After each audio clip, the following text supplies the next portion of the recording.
We believed, and it happened. Joe Hendry is the TNA World Champion, beating Nic Nemeth in a competitive match last night at TNA Genesis. Nemeth took 2 standing ovations to be beaten. I thought they were going to do it again. I thought they were going to give Nemeth the win. JBL was involved, or John Layfield was involved. Kazarian nearly cashed in his Call Your Shot Gauntlet. Ryan Nemeth was there. Joe Hendry is finally world champion. Probably should have happened before now to capitalize on the popularity. I'm not entirely sure whether this is too late or not. I'd be very interested to hear what you guys think about this. It's the right time. Joe Hendry is monolithic in terms of his popularity virally, pop culturally. It's more than likely he'll be in the WWE Royal Rumble with the new WWE TNA partnership in place. Again, I think it should have happened before now.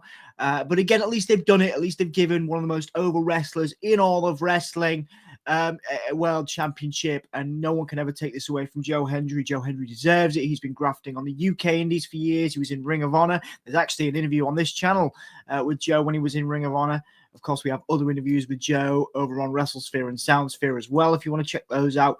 But yes, what an incredible talent, across music, across wrestling. Joe deserves it. Joe is the TNA World Champion. I'm very happy about it. What do you guys think? Do you think it's too late for him to be World Champion now? Do you think it should have happened before? Do you think he'll be in the Royal Rumble? But yes, we believed, and it finally happened. Patience, it paid off.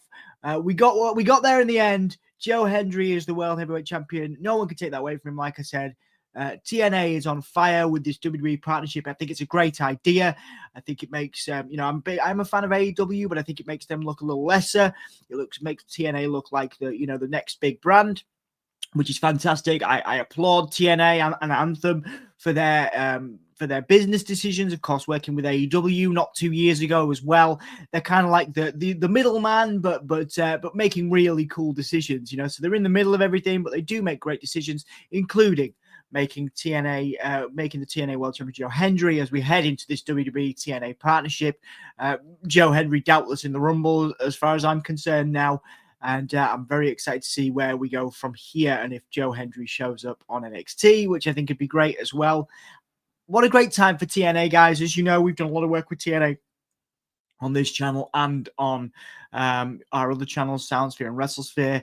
TNA have been great. I'm so happy people have stopped sleeping on them. I think they've been one of the most consistent. I mean, quite literally, they've been around for decades. An incredible promotion. So, please do give TNA your time and energy because it's worth it. And again, a new and exciting time for TNA with Joe Hendry as the TNA champion. We believe, guys, and we got there, and I'm super happy about it. Let's have a positive outro from the one and only Mick Foley, and I will see you guys soon. What do you think of Joe Hendry as TNA World Champion? Let me know. Again, I think it's very, very good. Nic Nemeth was great putting Joe Hendry over as well. I want to shout out Nic Nemeth for his selflessness. Obviously, yeah, he did beat Joe Hendry twice, but just again, one of the all-time great sellers in wrestling, and putting Joe Hendry over was a great idea. Anyway, yeah, I'll stop waffling now. See you guys soon. Let's have Matt Hardy. Yeah, let's have Matt Hardy. See you guys. This is Broken Matt Hardy. Thank you for watching the Gimme a Whole Year Wrestling Podcast.